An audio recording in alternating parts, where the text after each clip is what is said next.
बुजुर्ग फरमाते मैंने दुआ मांगने का तरीका अपनी बीवी से सीखा। हजरत वो किस तरह?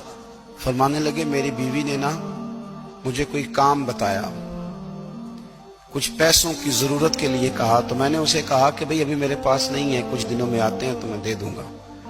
औरतों की आदत होती है, वो बार बार याद कराती हैं। 2-4 दिनों के बाद फिर उसने कहा हजरत वो मैंने कहा था कुछ पैसे, मैंने उसे कहा कि अभी मेरे पास नहीं है, कुछ दिनों में मिलते हैं तो मैं तुम्हें दे दूंगा।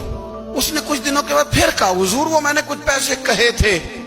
फरमाते मैंने डांट दिया, मैंने कहा कि क्या तू रोज मुझे शर्मिंदा करती है, कहा ना मेरे पास नहीं है, होंगे तो दे दूंगा, तू रोज याद कराती है।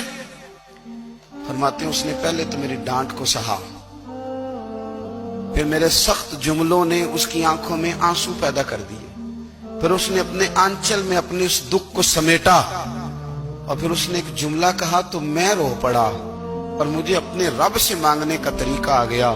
मुझे कहने लगी हजरत जी आपने डांट दिया, मैंने सह लिया, पर आप ही मेरे शौहर हैं, बताएं ना, आपसे न कहूं तो मैं किस से जाके कहूं। फरमाते हैं मैं रो पड़ा और मैं खुल के रोया और मैं तड़प के रोया और फिर मेरी सिसकियां बंद गईं। तो मुझे कहने लगी आपको क्या हुआ?